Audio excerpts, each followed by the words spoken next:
Hello and welcome in my second video of 10 day exercise. मुझे ऐसे लगता है कि आप लोग सेकंड एक्सरसाइज के लिए बहुत ज्यादा एक्साइटेड हो और इसके लिए मैं लेकर आई हूँ और आपको वेट नहीं करवाने वाली हूँ। बिल्कुल देखते हैं मेंटल हेल्थ का सेकंड एक्सरसाइज और वो है ये पावर ऑफ नाउ। ये बुक मैंने ऑर्डर किया था, इंग्लिश वर्जन थोड़ा सा हेवी है, समझ नहीं आ रहा था, फिर मैंने ये मराठी वाला ऑर्डर किया और समझ आ गया, कुछ शेयर करना चाहूंगी। तो पावर ऑफ नाउ में जो ऑथर है एकार्ट टोले, उन्होंने बुक स्टार्ट की है विद अ स्टोरी। एक स्टोरी है, जो स्टोरी से ही मैं स्टार्ट करती हूँ। ये कैरेक्टर जो है एक भिखारी है और एक स्ट्रेंजर है। तो जो भिखारी है वो बहुत सालों से एक रास्ते के किनारे पर बैठा हुआ भीख मांगता है। उसके पास एक बॉक्स है जिसे हम संदूक कहते हैं, काफी पुराना बॉक्स है जिसके ऊपर वो बैठता है और ऊपर बैठ के कुछ चेंज है तो भीख मांगता है। तो वो जो स्ट्रेंजर आते हैं वहां से, वो बोलते हैं मेरे पास तो तुझे देने के लिए कुछ नहीं है, पर मुझे ये बताओ कि आप जिस बॉक्स पर बैठे हो वो बॉक्स में है क्या। तो भिखारी बोलता है कि मुझे नहीं पता है इसमें क्या है। तो वो पूछते हैं कि कितने दिनों से आप इस पर बैठे हो। वो भिखारी बोलता है कि जब से मुझे समझ आया है, मतलब मैं इतना छोटा था, जब से मुझे समझ आया है तब से मैं यही बॉक्स पर बैठा हूँ। तब तो वो स्ट्रेंजर की क्यूरियोसिटी और भी बढ़ जाती है और वो इंसिस्ट करता है कि मुझे बताओ उसमें है क्या। तब वो खोलता है और देखता है तो क्या उसमें खजाना मिलता है उसे, गोल्ड, ज्वेलरी, डायमंड्स, बहुत कुछ मिलता है। तो स्ट्रेंजर का कहना ये है, मतलब ऑथर का कहना ये कि जिसके पास इतना बड़ा खजाना है, जो वो खजाने के ऊपर बैठता है और वो फिर भी भीख मांग रहा है, उसको अवेयरनेस नहीं है वो खजाने की कि उसके पास उतना खजाना है। ये खजाना मतलब कुछ नहीं है, आपकी इनर पावर है, जो आपके अंदर वाली पावर है, और वो पावर जो आपको पता ही नहीं है, उसके बारे में हमें जानना है। तो ये हम कैसे जानेंगे? इसके लिए ऑथर कहते हैं कि हमें प्रेजेंट मोमेंट में रहना सीखना होगा। प्रेजेंट मोमेंट में रहना मतलब क्या है? अब देखिए, मैं अगर वीडियो बना रही हूँ तो मैं 100% यही काम कर रही हूँ, आपके साथ बात कर रही हूँ, मतलब मैं प्रेजेंट में हूँ। और अगर आप वीडियो देख रहे हो तो आप अपने पूरे सेंसेस यूज करके वीडियो देख रहे हो, आप प्रेजेंट में हो। इस वक्त आपके माइंड में ना पास्ट का कुछ थॉट है ना फ्यूचर का कुछ थॉट है, just you are in the present moment. तो ऑथर का कहना है प्रेजेंट मतलब ये सच में हमारे लिए एक गिफ्ट है। ऐसे गिफ्ट है, अगर हम वो यूज करते हैं तो हमारे ब्रेन की पावर बहुत ज्यादा बढ़ सकती है। हम पीस, काम और फोकस्ड बन सकते हैं। तो प्रेजेंट की ताकत हमें यूज करनी है और बिल्कुल भी जो पास्ट हो चुका है उसके बारे में नहीं सोचना है, ताकि वो अभी के लिए इम्पैक्ट करे। और फ्यूचर के बारे में भी वरीज नहीं होनी चाहिए, एंजाइटी नहीं होनी चाहिए। जो होगा वो होने ही वाला है। तो बस हमें फोकस करना है अभी के मोमेंट पर। तो वो हम कैसे करें?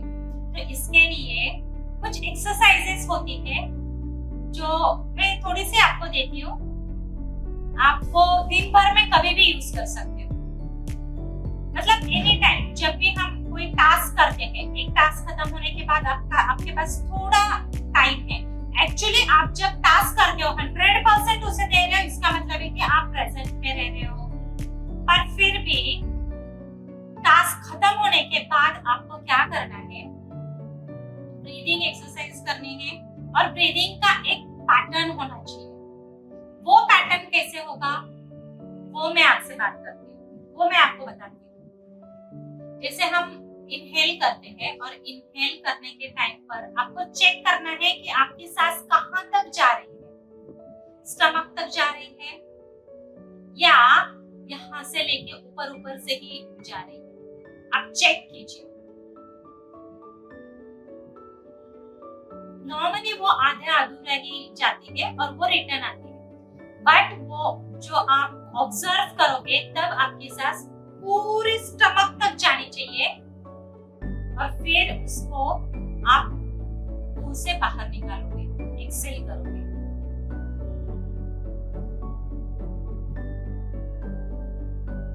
और आपकी जितनी भी वरीज है, जितने भी नेगेटिव थॉट्स है, वो सारे थॉट्स आप उस टाइम पर जब एक्सेल करते हो उस टाइम पर वो आपके बॉडी से बाहर निकल रहे हैं।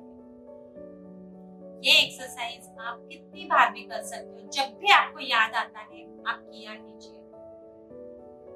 उसके बाद और एक एक्सरसाइज आपको देती हूँ। जब भी आप घर में भी उठते हो, उठने के बाद कितनी सारी चीजें होती है जो हमने बहुत प्यार से लाई हुई होती है, लेकिन जितना प्यार से हमने उस टाइम पर उसे देखा था जब हमने परचेज किया, जैसे कि घर का कर्टन, तो कर्टन परचेज करने के टाइम पर जैसे मैंने देखा था, उसके बाद तो कभी देखा ही नहीं है, वो just out of the site हो जाता है। हम देखते हैं पर उसे नहीं देखते, ऐसे ही होता है। तो हर एक चीज को हमें अगर ऑब्जर्व करते हैं, हमारे विजन से ऑब्जर्व करते हैं, तो आपको पता चलेगा कि हम उस मूवमेंट पर रहते हैं।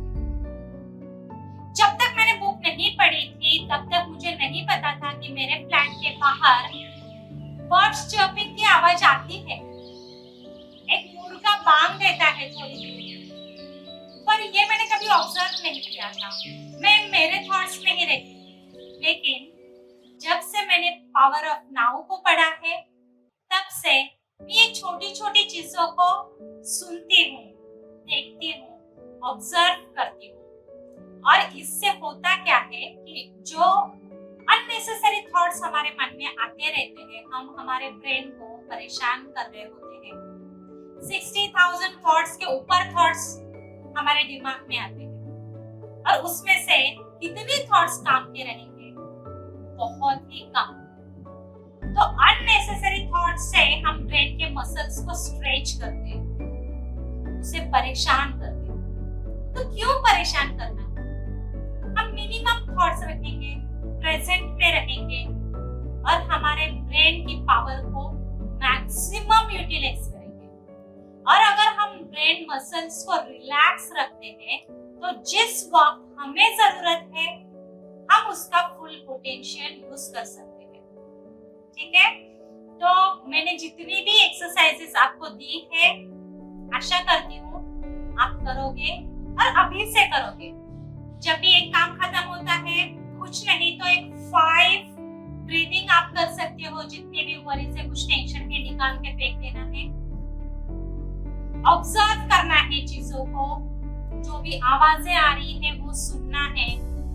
अब इस वक्त मुझे बाहर से किसी मशीन की आवाज आ रही है, रास्ते पर हनुमान जयंती है उसके पटाखे चल रहे हैं, गाड़ी की आवाज आ रही है, तो ऑब्जर्व करना है। फैन की आवाज आ रही है, फैन की हवा जो मैं फील कर पा रही हूँ क्योंकि मैं प्रेजेंट में हूँ। अगर आप प्रेजेंट में रहते हो तो प्रेजेंट कहता है कि आप सिर्फ मेरा ख्याल रखो, मैं आपके फ्यूचर का ख्याल रखूंगा।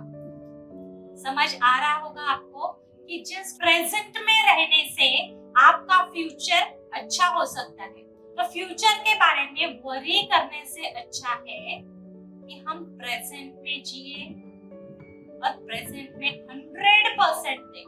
तो आप रेडी है एक्सरसाइज के लिए? All the best. और ये बीच बीच में जब भी आपको याद आता है तब आप एक्सरसाइज कर सकते हो। See you soon in the next video.